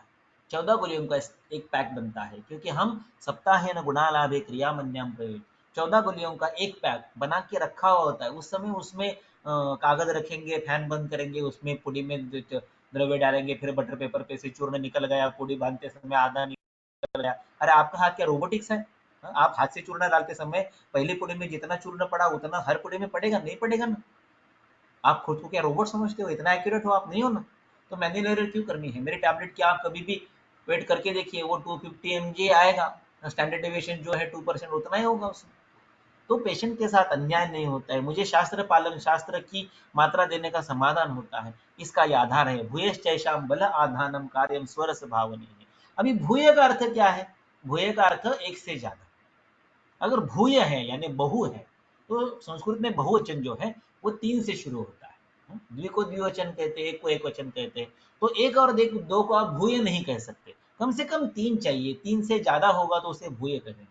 लेकिन 3 क्या होता है? बहुत कम होता है। 7 मध्यम मात्रा है और 21 बहुत ज्यादा है। अगर आप देखेंगे तो शिलाजितु का जो सेवन कालावधि है वो 31 सप्ताह, 1 सप्ताह, 3 सप्ताह, 7 सप्ताह लिखा है। तो 7 सप्ताह इज मैक्सिमम। 7 धातु है, 7 वार है, सप्त कला है ना। तो 7 जो है हमारे यहाँ का स्वीकृत परिमाण है काल का, इसलिए 7 भावना देने का मैंने उचित समझा, इतना है। बाकी विश्व में कुछ विशेष बात नहीं। अगर भल्ला तक रसायन आपको करना है तो सप्त सप्ताह है ये, 7 के 7 सप्ताह करेंगे, यानी 49 डेज में 1000 भल्ला तक रसायन पूर्ण होता है। ऐसे डर नहीं। तो 7 अंक आया कहाँ से? यहाँ से आया। मुझे भूय करना है, इसलिए 3 से ज्यादा चाहिए, और 21 करने की मेरी क्षमता और आवश्यकता नहीं, इसलिए मैं 7 पर रुका हूँ। तो ये हो गया भावना क्यों, 7 क्यों और वटी क्यों। इसके कुछ और प्रैक्टिकल भी कारण है, वो इस प्रकार से। रिप्रोड्यूसिबिलिटी, मैं इसको बार बार उसी प्रमाण में, उसी आकार में, उसी रंग रूप में, उसी टेस्ट में, उसी पैकिंग में तैयार कर सकता हूँ। अफोर्डेबल होता है। रसकल्पों का जो इन्वेंटरी रखना पड़ता है, रसकल्पों का परचेस करने के लिए जितना पैसा उसमें लगाना पड़ता है, उसकी तुलना में मेरा जो इनपुट है, मेरा जो इन्वेंटरी है, मेरा जो उसमें अटका रहने वाला वॉल्यूम है, वो बहुत कम है। Available anywhere any time. अभी कोरोना के काल के कारण मुझे ये कॉन्फिडेंस आ गया कि ऑस्ट्रेलिया से लेके अमेरिका तक, कनाडा तक, मस्कत, Dubai, Singapore, Tanzania, UK, Germany, यहाँ से और भारत के किसी भी कोने में ये पहुंचाया जा सकता है, क्योंकि वो ट्रांसपोर्टेबल है, पैकेजेबल है। और 14 गोलियों का एक पैकेट है, 1 महीने का दवा देना है तो आपको 14 के पैकेट देने हैं। कितना उसको वॉल्यूम आएगा पैकिंग का? बहुत कम आता है। सो ट्रांसपोर्टेबिलिटी, पैकेजेबिलिटी ये बहुत ही आसान होती है टैबलेट के लिए। देखिए, बहुकल्पम बहुगुणम संपन्नम योग्यम औषधम, ये चाहे औषध के आदर्श गुण है, किंतु उसके साथ साथ मैं ये सोचता हूँ कि इट शुड बी पैलेटेबल। तिक्तक क्षीर का पाक बना और उसको पीने के लिए पंचतिक्त घृत के साथ दे दो। अरे ये कहने के लिए बहुत आसान है कि अस्थिक्षय में आप जाताम क्षीर घृत स्तिक्त संयुक्त वस्तु विस्तता वस्ते क्षीर को सर्पिन शी तिक्त को उपहिता नीचे, कहने के लिए बहुत आसान है। पी के देखिए एक बार। हाँ, गुडोची सिद्ध क्षीर पाक का एक कप बिना चेहरा खराब किए पी के देखिए। कहने के लिए बहुत आसान है, बहुकल्पम बहुगुणम संपन्नम, लेकिन उसके साथ पैलेटेबल होना चाहिए, अफोर्डेबल होना चाहिए। अभी कुछ कंपनियों का डीएस टैबलेट आता है, कषाय टैबलेट आता है डीएस, एक एक टैबलेट की कीमत कितनी है? 6 रुपए, 9 रुपए, 13 रुपए, 15 रुपए। अरे अगर इतनी की एक टैबलेट है तो पेशेंट को अफोर्ड कैसे होगा? 14 टैबलेट का पैसा कितना हुआ? 1 महीने का बिल कितना होगा उसका? ये कौन सोचेगा? इसलिए मेरी टैबलेट जो है ये सुखग्राही है, पैलेटेबल है, और सुक्रय यानी अफोर्डेबल है। You can purchase it easily, उपलब्ध है इजीली। अगर मेरे पास इन्वेंटरी पड़ी है 4 किलो की, तो मेरे पास टैबलेट कितनी हुई? 16,000 टैबलेट हुई। 16,000 टैबलेट तुम्हें आगे के 2-3 महीने तो आराम से उपलब्ध होती। सो आई हम जैसे अभी बताया, उसकी कैरेबिलिटी, पैकेजेबिलिटी, ट्रांसफरेबिलिटी बहुत ही आसान है। You can send it anywhere any time. ये सोचना चाहिए इसमें। अब देखिए, चरक की जो प्रैक्टिस है, अगर मैंने कहा कि आई प्रैक्टिस संहिता, मैं संहिता का इमड़ी हूँ, तो मेरा ये नैतिक कर्तव्य बनता है कि संहिता में जो लिखा है उससे मैं पेशेंट को डायग्नोस करूँ, उससे मैं पेशेंट को ट्रीट करूँ। हेतु स्कंद अगर मैं चरक से, सुश्रुत से, वाग्भट से पढ़ता हूँ, समझता हूँ, जानता हूँ, तो चरक, सुश्रुत, वाग्भट में लिखे हुए स्कंद से, औषध स्कंद से पेशेंट को ठीक करने की मुझ में क्षमता होनी ही चाहिए। वो मेरा कर्तव्य है, ये मेरी नैतिकता है। किंतु चरक की जो प्रैक्टिस है, अगर आप कोई भी अध्याय खोल के देखेंगे तो ये कषाय प्रधान है, काढ़ा प्रधान है, घृत प्रधान है, तैल प्रधान है, लेह प्रधान है। और आज के ज़माने में जिस शहर में मैं प्रैक्टिस करता हूँ, जिन पेशेंट समूह के बीच में मैं प्रैक्टिस करता हूँ, यहाँ पर काढ़ा, घृत, तैल, लेह ये पैलेटेबल नहीं है, ये गैर सोए के इनकन्वीनियंस है। उनका कॉस्ट, उनके टाइम कंजम्पशन ये बहुत ज़्यादा है। वही बात रसशस्त्र के कल्पों की है, चाहे वो पोट्टली हो, चाहे वो भस्म हो, चाहे खरीलिय कल्प हो, टैबलेट छोड़ के जितने भी वहाँ पर प्रेजेंटेशन है, उनकी यही बात है। और सबसे क्रूड अगर कुछ है, मेरा ये मंतव्य बहुत लोगों को अच्छा नहीं लगेगा, मैं गाड़गे सर के क्लिनिक में 6 साल खड़ा रहा हूँ। उसके बाद मेरे इंटर्नशिप के समय में मैं गोलकर सर के क्लिनिक में था। वहाँ पर मैंने मेरे फर्स्ट ईयर से मेरे इंटर्नशिप के लास्ट दिन तक मैंने पुड़िया बांधी है। फिर भी मेरी प्रैक्टिस में मैंने एक भी पुड़ी नहीं बांधी, क्योंकि मैंने उसी समय तय कर लिया था कि मैं पेशेंट को इस प्रकार से औषध डिस्पेंस नहीं करूंगा। क्योंकि उसमें क्या होता है, बहुत अनियमितता होती है। पुड़ी बनाते समय ऐसा लगता है कि यार इसमें और कुछ डालना चाहिए, ये रह गया। अम्ल पित्त का पेशेंट है, उसको सूट डाल दिया, फिर लगता है कि प्रवाल भी डालना चाहिए, फिर प्रपम भी डाल देते, फिर शंकर भी डालेंगे, फिर गिरीश भी डालेंगे, थोड़ी कामदूज भी डालते, थोड़ी एसटी भी, थोड़ी त्रिपा, अरे कितने आपके हाथ पर नियंत्रण नहीं रहता है जब आप पुड़ी बनाते हो। मन में आया ऊपर से बाटली ले ली, उसका चूर्ण डाल दिया। जब आपके पास रेडीमेड टैबलेट है, you cannot insert any medicine at randomly at given time, नहीं होता है। तो आपका औषधि का संग्रह जो है, आपका औषधि का निर्धारण जो है, आपके औषधि की जो मात्रा है वो सुनिश्चित है और एक समान है, वो हर पुड़ी में बदलेगी नहीं। और पुड़ी बनाते समय वो नए रूप से विचार का आकार नहीं बदलेगी, विचार का स्वरूप नहीं बदलेगी। इसलिए पुड़ी बनाना मेरी दृष्टि से अच्छा नहीं है, इसलिए मैंने नहीं बनाया। इसलिए आई शिफ्टेड टू टैबलेट्स। और वो टैबलेट आपको औषधि का निर्धारण, डोज का निर्धारण, ड्यूरेशन का निर्धारण, बहुत सारे आपको पॉजिटिव पॉइंट्स देती है। देखिए एडेप्टेबिलिटी और एक्सेप्टेबिलिटी का भी विचार करना चाहिए। एसआर नाम की कंसेप्ट है मॉडर्न मेडिसिन में। एसआर का मतलब क्या है? Sustain release. हमें भी सस्टेन रिलीज की जरूरत है। लोग ये कहते हैं कि प्रॉपर्टी जो है वो द्वितीय आपात में टूटती है। किसने देखा है? कोई रिसर्च है, कोई प्रूफ है, कोई डाटा है, कोई प्रोबेबिलिटी, कुछ है आपके पास कि प्रॉपर्टी जो है वो लार्ज इंटरेस्ट या स्मॉल इंटरेस्ट में जाके टूटती? किसने देखा है? क्वेश्चनेबल है ना ये। लेकिन एसआर नाम की जो मॉडर्न की कंसेप्ट है, वो हमें अगर एडप्ट करने को आ जाए तो हम उस स्थान तक औषध पहुंचा सकते हैं। हाँ, हमारा औषधि काल जरूर पहुंचाता है कि भोजन पूर्व आपान काल में है, भोजन मध्य समान काल में, भोजन पश्चात वो व्यान या उदान काल में है, निशिक औषध ऊर्ध्व क्षेत्र में जाता है, वो अलग बात है। लेकिन इट इज औषधि काल dependent, it is dependent on administration, it doesn't depend on the actual Vati. So we should be able to create SR. So SR is sustained release. Sustained release can be achieved by the harness, by the disintegration time, can be achieved by the covering, the capsule, the type that you use, when it will dissolve and where it will dissolve. ये अगर हम नहीं सोचेंगे तो हम पीछे रह जाएंगे। Therefore adaptability और acceptability के लिए आपको चूर्ण, लेह, घृत, तैल इनकी अपेक्षा the tablet will release the medicine at given time, at given location, at given target. It is possible. अभी देखिए आज कहीं कहीं और जाके सॉफ्ट जेल कैप्सूल, कुछ घृतों की, कुछ तेलों की, कुछ कषायों की डीएस टैबलेट्स उपलब्ध हो रही है। लेकिन जैसे मैं आपको कहा, the prices are very very high, those are non affordable. देखिए मेरा शास्त्र है, मेरी परंपरा है, मेरे ग्रंथ में ऐसे लिखा है। आप ऐसा कितना भी भावना की दृष्टि से उसको बहुत ही अहो रूपम अहो ध्वनि कह लो, लेकिन यूजर फ्रेंडली चीज होनी चाहिए। जो यूजर फ्रेंडली है उसको समाज जो है वो जल्दी से एक्सेप्ट करता है, और समाज जिसे एक्सेप्ट करता है उस प्रकार से प्रेजेंट करना आपका काम है। आचार्य सर्वचेष्टासु लोक एव ही धीमतः अनुकुर्या तम एव अतो लौकिकीर्थे परीक्षक। अनुकुर्या तम एव, उस लोक का ही आप अनुकरण करो, उसका अनुनय करो। उनको क्या अच्छा लगता है, what is the end user के लिए यूजर फ्रेंडली, वो सोचना चाहिए। वो सोचने के कारण I have shifted myself to tablets. Therefore, I use सप्तदा भाविता वटी विचित क्षिप्रम आरोग्यदायी अरुचेर प्रसंग और अल्पमात्रोपयोगी। हाँ, नहीं आपने तो काढ़ा का ये नहीं किया, आपने लेह नहीं किया, अरे कर सकते हैं ना। टैबलेट आपने 6 दिए हैं, 6 टैबलेट को क्रश करो, उसमें आपको जो भी डालना है, घी डालना है, लेह डालना है, मधु डालना है, उसका आप चाटन कर सकते हैं, लेहन कर सकते हैं।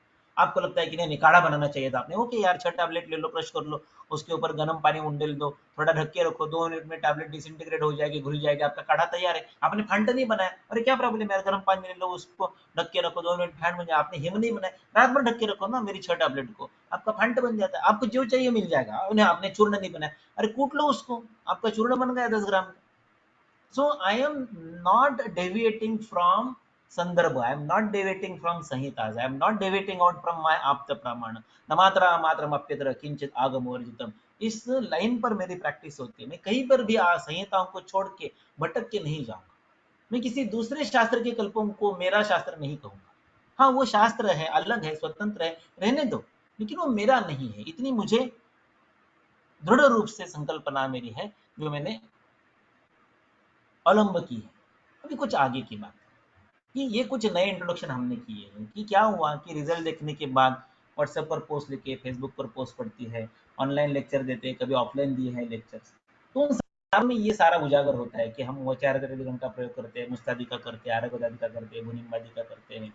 फिर कुछ नए योग बनाए हैं जो मैंने आपके सामने रखे हैं कि जो पहले जो योग है यहाँ के, ये आप देख पा रहे हैं, ये जो योग है ये रसपाचक के लिए कलिंग का पटोलस्य, रक्त के लिए पटोलम सारिवामुस्ता, ये जो 5 योग हैं ये चरक के चिकित्सा स्थान के ज्वर अध्याय से आते हैं, जिन्हें लोग आज बहुत साल से बायवारू सर के लेखों के कारण, गोपाल सीताराम बायवारे वैद्य थे इंदौर एमपी में, उनके लेखों के कारण इन 5 कल्पों को लोग आज रसपाचक रक्तपाचक के रूप में जानते हैं। इसी प्रकार का वर्णन आपको अष्टांग संग्रह में मिलता है। ये पटोलेंद्र यवारिष्ट ये रस के लिए या संतत के लिए, सारिवा द्वितयम पाठा ये रक्त या सतत ज्वर के लिए, फिर पटोल अरिष्ट ये मांस के लिए, फिर चंदनो क्षीर धान्याम ये मेद के लिए, और अंतिम देवदारु स्थिरा शुंठी वासा धातु ये अस्थि मज्जा के लिए। इस प्रकार से अन्य पंच ज्वरान घंटी योगा इस प्रकार से संग्रह मिलता है। अभी इसकी भी 7 भावना की टैबलेट हमने बनाई है, जो अभी पिछले 2-3 महीनों में जिन्होंने मांग की उनको अध्ययन के रूप में, बिक्री के रूप में नहीं, व्यवसाय के रूप में नहीं, मार्केट के रूप में नहीं, ट्रेडिंग के रूप में नहीं, अपितु शास्त्र अनुभव के रूप में, एक रिसर्च के रूप में, एक दिए हुए कल्पों का उपयोग करने का आपको आत्मविश्वास आए, इस रूप में हमने जिन्होंने उनको मंगाया उनको ये सारी टैबलेट जो है वो 250 या 500 ग्राम मैक्सिमम उतनी ही मात्रा में भेजिए। फिर और एक ये रेफरेंस है, ओरिजिनल सुश्रुत से है और अष्टांग हृदय में भी है, पटोल कटुका मुस्ता प्राणदा मधुकै कृता, तो त्रिचतु पंचशक था कि पहले 3 जो है ये रस के लिए, फिर कटुका मुस्ता प्राणदा ये रक्त के लिए, फिर मुस्ता प्राणदा मधुक ये मांस के लिए, फिर कटोल कटुका मुस्ता प्राणदा मधुक ये अस्थि के लिए, फिर ये कटुका मुस्ता प्राणदा मधुक ये मज्जा के लिए, और ये पांचों के पांचों जो है ये आगे शुक्र के लिए। इस प्रकार से त्रिचतु पंचशक वाता विषम ज्वर नाशन, इस प्रकार से इसके भी नए पाचक, तो ये संग्रहोक्त नए धातु पाचक कषाय और अष्टांग हृदयोक्त या सुश्रुतोक्त धातु पाचक कषाय ये बनाए, या फिर पटोल कटुका मुस्ता प्राणदा और मधुक ये क्रमशः पटोल रस के लिए। आप देखिए कि रस रक्त मांस इन तीनों में पटोल का उल्लेख है, तो पटोल रस के लिए, कटुका कटुका ये दोनों में है तो ये रक्त के लिए, मुस्ता यहाँ पर देखिए आप ये मांस में मुस्ता आया है, यहाँ पर मांस पाचक में मुस्ता है तो मुस्ता मांस के लिए, प्राणदा यानी हरित की पूरे इसमें कहीं पर नहीं है, फिर प्राणदा जो है ये अस्थि मज्जा मेद के लिए, सॉरी अस्थि मज्जा नहीं मेद के लिए, और यष्टि अर्थात मधुक ये जो है ये अस्थि मज्जा के लिए, क्योंकि मधुक जो है यष्टि जो है ये भग्न संधानकारी है, वो भग्न अधिकार में उल्लेखित है, शतक्षिण में उल्लेखित है, और यष्टि चक्षुष्य है, यष्टि रसायन है, यष्टि मेद्य है, यानी अस्थि मज्जा की ओर जाने वाला द्रव्य मधुक यहाँ पर है। तो ये एकेरी रूप में पटोल रसपाचक, कटुका रक्तपाचक, मुस्ता मांसपाचक, प्राणदा यानी हरितकी ये मेदक पाचक, और मधुक अर्थात अस्थि मज्जा पाचक, इस प्रकार से ये 5 और ये एकेरी 5 ऐसे नए 15 पाचक धातुगामित्व की संकल्पना की दृष्टि से हमने बनाए, क्योंकि धातुगामित्व की संकल्प पर कैंसर की ट्रीटमेंट हो सकती है। आप कैंसर जिस टिश्यू में है उस टिश्यू का धातु निर्धारण करिए, और या उस ट्यूमर का जो स्थान है उसका स्रोत निर्धारण कीजिए, उसके अनुसार आप ये नए पंचकषाय उपयोग में ला सकते हैं। और जिस पर मेरी प्रैक्टिस 60-70% तक चलती है वो है ये वचा जल देवाह नागराति विशाप, ये जो है ये मेरी प्रैक्टिस है जिस पर मेरी मैक्सिमम प्रैक्टिस चलती है। ये वचादि और हरिद्रादि इस प्रकार का जल है, इसमें से केवल अभी 4 द्रव्यों का मैंने अलग से टैबलेट बनाया है, जिनको यहाँ पर लाल रंग में दिखाया है, वचा जलद नागर और हरिद्रा। अतिविषा भी कंद है लेकिन अतिविषा बहुत कॉस्टली है, इसलिए हरिद्रा नागर जलद और वचा ये जो है ये 4 कंद है, और सुश्रुत कहता है कि कंद जाने अत्युग्राम, इसलिए ये कंद जो है ये अत्युग्र वीर्य है, तीव्र वीर्य है, उग्र वीर्य है, तीक्ष्ण है। चाहे मुस्ता शीत है, किंतु मुस्ता जो है ये तीव्र वीर्य है। शीत होने के बावजूद उसकी जो कार्मुकता है, उसकी जो कर्म शक्ति है, उसका उस दृष्टि से जो वीर्य है वो अत्यंत शक्तिशाली है। इस दृष्टि से ये 4 कंदों का अलग एक टैबलेट मैंने बनाया है। देखिए वचा जो है ये बहुत ही अच्छा ये है द्रव्य, क्योंकि वचा जो है ये नित्य धारणी के रूप में बालक के लिए आई है। वचा संज्ञा स्थापन में है। फिर वचा जो है ये आपको संज्ञा स्थापन में और बालक के नित्य धारण में और ग्रहग्न के रूप में आती है। फिर मुस्ता जो है जलद, ये ज्वर का अग्रय द्रव्य है। नागर, इसको तो विश्व भेषज यानी अनेक रोगों का द्रव्य औषध के रूप में मान्यता है। और हरिद्रा जो है ये रजन्यादि चूर्ण का पहला द्रव्य है, जो बालक में सर्व रोगों का हरण करती है। ग्रहण श्रेष्ठम गुणवातानुगमनम बाल से सर्व रोगेशु पूजितम बलवर्णदम, इतना जिसका बड़ा स्पेक्ट्रम है उस रजन्यादि चूर्ण का ये प्रथम द्रव्य है। और चरक सॉरी सुश्रुत कल्पस्थान 2 में सुश्रुत कहते हैं कि कंद जानी तो अत्युग्राणी उग्र वीर्य होते हैं। तो ये एक अलग टैबलेट बनाया है। अभी एक अंतिम मुद्दा मैं आपके सामने रखूंगा, और ये यहाँ का जो मेरा वक्तव्य है इस विषय के बारे में ये संपन्न करूंगा। ये है कि नवीन हेतु, नवीन लक्षण और नवीन औषध, ये हमारा ये हमारी जिम्मेदारी है, हमारा उत्तरदायित्व है, ये हमारा काम है हमारी पीढ़ी का, कि संहिताओं में कई सारे आज के हेतु नहीं लिखे हुए हैं। अगर नए हेतु आ रहे हैं तो उन हेतुओं के अनुसार कारणानुरूपम कार्यम, कार्य कारण भाव के अनुसार जैसा कारण वर्ग होगा वैसा कार्य वर्ग निर्माण होता है। इसलिए आपको नए नए लक्षण समूह, नए नए रोग, नए नए सिंड्रोम्स आपके सामने दिखाई देते हैं। और अगर नया हेतु आया है और उसके अनुसार नए लक्षण आए हैं तो आपका एक काम बनता है कि you should be in a position to design a new drug. एक नया औषध स्कंद आप प्रणीत करें। अष्टांग हृदय से अच्छा औषध स्कंद, औषध स्कंद, वैविध्यपूर्ण औषध स्कंद, नया औषध स्कंद आपको नहीं मिलता है। उसके आगे फिर चक्रदत्त में मिलता है, उसके आगे फिर वैशरत्ना में मिलता है, उसके आगे आपको फिर योग रत्नाकर में मिलता है। तो योग Ratnakar is the last thing which has compiled almost all, उसके पहले के जितने प्रसिद्ध ग्रंथ थे वहां से उसने अनेक कल्पों का संकलन वहां पर किया। तो योग Ratnakar is the last updated compilation of new औषध स्कंद। तो उसके बाद यानी 19वीं शती के अंत के बाद नया औषधि स्कंद का निर्माण नहीं हुआ है। मैं एक उदाहरण आपको देता हूँ कि आपके मन में प्रभु श्री राम के प्रति बहुत आदर है ना, छत्रपति शिवाजी के प्रति आपके मन में बहुत आदर है। प्रभु श्री राम कहते आप जय श्री राम कहोगे, छत्रपति शिवाजी कहते आप जय भवानी जय शिवाजी कहोगे, तो बड़ा जोश, बड़ा तेज आपके मन में प्रभु श्री राम के प्रति और छत्रपति के शिवाजी के प्रति होता ही है। इन दोनों ने अपने शत्रुओं के साथ किस प्रकार से युद्ध किया, किस प्रकार से उनके साथ लड़ाई की, तो प्रभु श्री रामचंद्र ने तीर, धनुष से छूटने वाला बाण, तीर से उनका निर्दारण किया, और छत्रपति शिवाजी महाराज ने अपनी तलवार से मुगलों का निर्दारण किया। तो तीर और तलवार ये हमारे देवतों के आयुध थे, शस्त्र थे। हमें हमारे देवतों के प्रति बहुत आदर है, बहुत उनकी प्रति भक्ति है। तो क्या आज हमारे शत्रुओं के लिए हम तीर और तलवार से काम चलाएंगे? नहीं चला सकते। यद्यपि मुझे छत्रपति शिवाजी महाराज के बारे में, यद्यपि मुझे प्रभु श्री रामचंद्र के बारे में बहुत आदर है, बहुत भक्ति है, किंतु मैं उनके शस्त्रों से, उनके जमाने की, उनके काल के तीर तलवार नाम शस्त्रों से आज के शत्रु के साथ लड़ाई नहीं कर सकता। मुझे आज के शत्रु के साथ बम से, रॉकेट से, मिसाइल से, एयरफोर्स से लड़ाई करना अत्यावश्यक है, क्योंकि हेतु बदल गया, लक्षण बदल गया, इसलिए औषध स्कंद बदल गया, शत्रु का स्थान बदल गया, शत्रु का स्वरूप बदल गया, तो शस्त्र बदल गया। उसी प्रकार से आज नए हेतु आ रहे, पेस्टिसाइड आ रहे, पोल्यूशन आ रहा है, स्ट्रेस आ रहा है, भय आ रहा है, शोक आ रहा है, स्पीड आ रहा है। इतना स्पीड जिंदगी कभी नहीं था। कभी आप future shock by Alvin Toffler, ये पुस्तक का पहला प्रकरण पढ़ के देखिए। The first chapter goes as the 800 generation, 800वीं पीढ़ी। मनुष्य के इतिहास में 50 साल में एक पीढ़ी बदलती। आज मनुष्य का जो ज्ञात इतिहास है वो जो है वो 2000 प्लस 2000, 4000 सालों का है। तो 50 साल में अगर एक पीढ़ी बदलती है तो 4000 सालों में कितनी पीढ़ियां बदली? तो उसका कहना है कि 800 पीढ़ियां बदली। We are the 800 generation. 799 पीढ़ियों ने जितना चेंज नहीं देखा उतना चेंज इस 800 नंबर की पीढ़ी ने देखा है। So the future is shocked upon us. तो ये जो नया हेतु स्कंद है ये हमारे ऊपर कोलाइड कर गया है, ये हमारे लिए असात में है।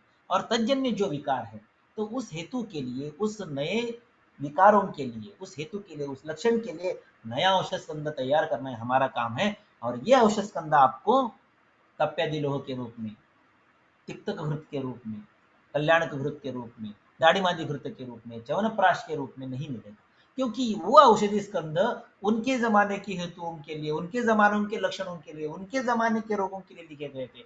आज आप उन घोड़ों पर सवारी करके आज के ट्रक के, आज के रेलवे के, आज के विमान के आगे नहीं जा सकते। आपको अपना आज का नया ट्रक बनाना पड़ेगा, नया रेलवे बनाना पड़ेगा, नया विमान बनाना पड़ेगा। और इस औषधि स्कंदे के लिए आपको शरण जाना पड़ेगा अष्टांग हृदय सूत्र स्थान 15, जहां पर आपको अनेक प्रकार के नए नए प्रकार के औषधि समूह मिलेंगे, जिनके कॉम्बिनेशन से आप आज के हेतु के लिए, आज के लक्षण के लिए नया औषध स्कंद बना पाएंगे। इसलिए मैं कहता हूं हमेशा कि शास्त्रीय हृदय श्रेष्ठम, the latest updated version of Ayurveda Samhita is Ashtanga Hridaya. शास्त्रीय हृदय श्रेष्ठम तत्रापि सूत्रस्थानकम, सूत्रस्थानित वाग्भटम, तत्रापि प्रथमोर्धश्च, उसमें से भी केवल पहले 15 अध्याय, तत्राध्याय चतुष्टयम, उसमें से कोई भी 4 अध्याय ठीक से कर लो, तीसरा, 13वां, 11वां, 12वां और 15वां, ये 4-5 अध्याय आपकी जिंदगी चला सकते हैं। मूल श्लोक अलग है, काव्येषु नाटकम रम्यम तत्रापि च शकुंतला तत्रापि च चतुर्थोंक तत्राध्याय तत्र श्लोक चतुष्टयम, ऐसा मूल श्लोक है, जिसका मैंने कन्वर्जन आपके सामने रखा। शास्त्रेषु हृदय श्रेष्ठम तत्रापि सूत्र स्थानकम, और तत्रापि प्रथमो अर्धश्च, पहले 15 अध्याय। और जो 15वां अध्याय है, ये अनेक औषधों का वहां पर संगतिकरण है, उनकी फलश्रुतियां, उनका टारगेट, उनका गामित्व वहां पर लिखा हुआ है। महाकषाय की तुलना में गण जो है ये ज्यादा विस्तृत है और ज्यादा स्पेक्ट्रम वाले हैं, क्योंकि उनकी फलश्रुतियां एक मार्गानुगामी नहीं है। 10 औषधियों से एक काम होता है, कंटघ्न, कंडुघ्न, अर्शोघ्न, तृप्तिघ्न, ऐसा नहीं है। एक गण में कितनी औषधियां, उनसे होने वाले कामों की, उनकी दोषघ्नता, उनकी रोगघ्नता, ये बहुत बड़े स्पेक्ट्रम में है। और ये आपका कल का, आज का नया औषध स्कंद है, और उस नए औषध स्कंदों को पेशेंट के पास पहुंचाने के लिए आपने जो काम करना है, वो काम है कि आपने उसको उनके हाथ में आसानी से कैरी हो सके, उनको निगीलन करने में, उनको ग्रहण करने में, सेवन करने में आसान हो सके, इस रूप में उसका प्रेजेंटेशन होना चाहिए। मैं तो अभी सप्तदा भाविता वटी टैबलेट तक पहुंचा हूं, मुझे अभी उसके 14 टैबलेट के स्ट्रिप्स बनाने हैं, और फिर उसको मैं डिस्पेंस करूंगा, जिसके रिजल्ट कुछ हद तक जो अच्छे हैं वो मैंने आपके साथ शेयर किए। तो आपके सही में श्रवण के लिए हार्दिक धन्यवाद, और यहाँ पर मुझे अवसर दिया इसलिए आयोजकों का मनपूर्वक आभार। और बीच में कुछ तांत्रिक समस्या के कारण व्याख्यान में खंड आ गया, इसके लिए मैं आपका क्षमा प्रार्थी हूँ। हार्दिक धन्यवाद।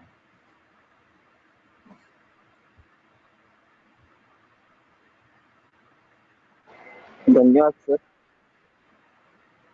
एडसॉर्प्शन कंसेप्ट का यथा योग्य उपयोग करके हाँ जी, सप्तदा भावित बलाधान, अपने द्रव्य में बलाधान प्रदान करना, ये एक नया दृष्टिकोण यहाँ पे दिया, इसके लिए बहुत आभार। Thank you.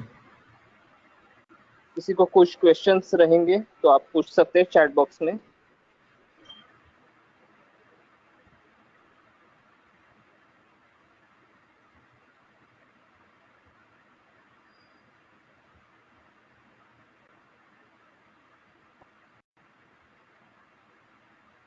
Wait for 2 minutes if any question is there, otherwise we'll end up with this session. Yeah, waiting.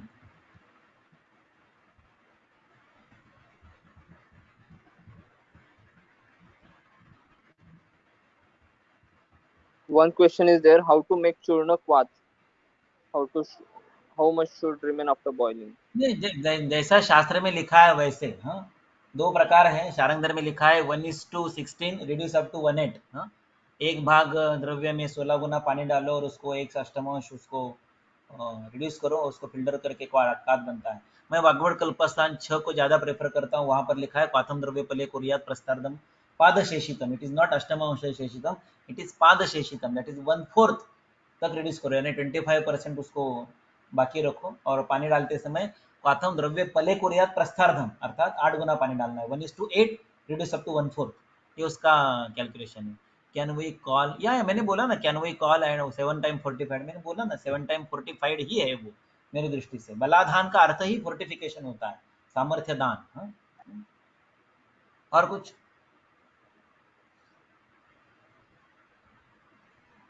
तो चलें, जितने भी हमारे ऑनलाइन लेक्चर हैं वो सारे के सारे आपको हमारे यूट्यूब चैनल पर मिल जाएंगे। जिसको कोई शंका हो, क्या छूटा क्या रह गया, वो वहाँ पर जाके देख सकता है। आयोजकों की अनुमति से बाद में सारे लेक्चर जो है वो ऑनलाइन अपलोड हो जाते हैं। What is the criteria to make a drug into reach its proper destination? It's anupana, it's aushadha kala. तीनों चीजें हैं। एक तो द्रव्य का अपना स्वयं का भी गामित्व होता है।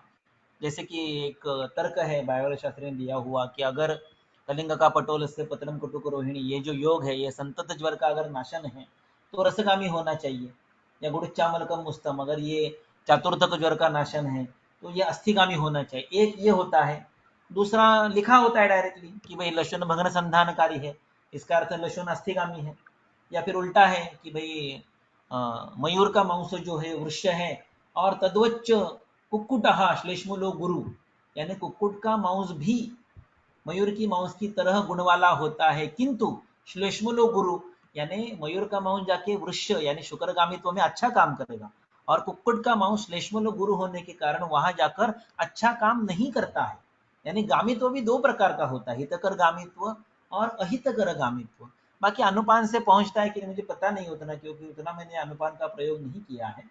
क्योंकि क्या होता है कि मेरे पास आने वाला जो 72 पेशेंट है ये पुणे मेट्रो सिटी से आता है, जो प्रायः आईटी फील्ड से पेशेंट की संख्या ज़्यादा होती है, और वो गर्म पानी के साथ या उनके यहाँ पर जो वेंडिंग मशीन होता है उसके चाय के या कॉफ़ी के साथ औषध देना पसंद करते हैं।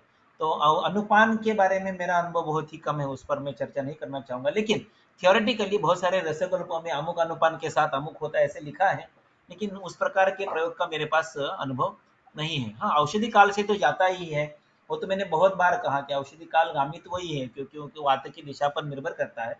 इसलिए मैंने मेरी जिंदगी में किसी को बस्ती नहीं दिया, किंतु बस्ते क्षीर सर्पिशी तिक्तकोपहिता नीच, इस सूत्र को बस्ती अगर पक्वाशय में जाता है, पक्वाशय का स्वामी अपान है और अपान का औषधि काल प्रागभक्त है, तो मैं तिक्त क्षीर घृत को अपान काल में यानी प्रागभक्त काल में देकर 1600 से ज्यादा पेशेंट के अल्फा इंजेक्शन टीकेआर वगैरह ट्रीट कर चुका हूँ। 6 tablets means do you give 2 tablets twice a day? यहाँ डिपेंड करता है कि 2 टैबलेट 3 बार देता हूँ, 3 टैबलेट 2 बार देता हूँ, कभी कभी 6 टैबलेट 2 बार, 6 टैबलेट 3 बार। और ये जो मेरे डायबिटीज के रिजल्ट्स हैं या ओबेसिटी के रिजल्ट्स हैं कि जो 15 दिन में शुगर 450 से नॉर्मल आती है, या महीने में लोग 6 किलो 9 किलो वजन कम कर लेते हैं, ये जो रिजल्ट्स है उनके लिए थोड़ा एग्रेसिव ट्रीटमेंट होता है कि ये लोग 6 टैबलेट 4 बार लेते हैं, हाँ, हर 5 घंटे में। मान लो कि सुबह 7 बजे लिया तो फिर 12 बजे, 5 बजे, रात को 10 बजे, या फिर नाश्ते के बाद, लंच के बाद, डिनर के बाद और सूर्यास्त के समय, ऐसे 4 बार लेते हैं। तो ये डिपेंड्स कि पेशेंट की क्षमता क्या है, उनका जो व्याधि है उनका क्रॉनिसिटी या उनका बल कितना है, पेशेंट का बल कितना है। कभी कभी ऐसा होता है कि मैं 4 बार देना चाहता हूँ, पेशेंट का बल उतना नहीं होता है, depends. How come 14 tablets for 7 days if 10 ग्राम? वो ऐसा नहीं है sir, 6 tablets at a time, समझ रहे हैं? 6 tablet at a time, one time dose 6 tablet, okay.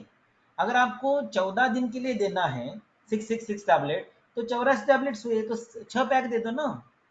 लेकिन क्या होता है कि एक ही प्रकार के मैं 6 टैबलेट दूंगा ऐसे नहीं, कभी कभी 6 प्रकार के टैबलेट दूंगा, तो एक एक टैबलेट ले लो, तो संख्या कितनी हुई? फिर से 6 हुई, और डोज कितना हुआ? फिर से 10 ग्राम हुआ। तो 6 tablet is the maximum dose given at a single dose, ऐसा मेरा कहना है। एक समय की सेवन मात्रा 10 ग्राम होने के कारण 7 भावना वाली 6 टैबलेट एक समय में देता हूँ। कभी कभी भूनिम्बादि की 3 और वासागुड़ुच्चादि की 3 हो गई 6 टैबलेट। कभी कभी केवल वचारदिगण की 6 टैबलेट, कभी कभी वचारदिगण की 3, मुस्तादिगण की 3, आरगवदादिगण की 3, हो गई 6 टैबलेट, ऐसे भी होता है। तो 6 tablet is one time dose, लेकिन औषध 7 दिन के लिए देनी है 2 बार, तो 14 टैबलेट का एक पैक बनता है। लेकिन 6 की 6 टैबलेट वचारदिगण की है, तो मैं इसको 6 पैक दे दूंगा, इस प्रकार से है। ओके, और कुछ? So thank you for all your patient listening. We have to give sevana bhavna or add full quad swaras at a time and write. Yeah, not bhavna. The second thing, add full quad और स्वरस at a time and write. हाँ, वो dry नहीं होता है, हाँ, manually करोगे तो। हाँ, उसको मैं मशीन पर लगवाता हूँ, तो जनरली इन धूप के दिनों में ड्राई होता है, लेकिन ठंडी में, बारिश में नहीं होता। हम बारिश में दवा नहीं बनाते, चातुर्मास में दवा नहीं बनाते। अगस्ती लोप के बाद अगस्ती उदय तक हम औषध निर्माण नहीं करते, क्योंकि चातुर्मास होता है, हवा में क्लीनता बहुत होती है, अम्ल विपाक हो जाता है, फंगस लग जाता है, जल्दी ड्राई नहीं होता है, इसलिए उस समय दवा नहीं बनाते। October to March is the preferable period, जैसे sorry October to May is preferable period. जैसे कि बादल आना शुरू हो जाते हैं, ये टैबलेट मेकिंग का जो काम है वो प्राय बंद कर देते हैं। और कुछ तो चले।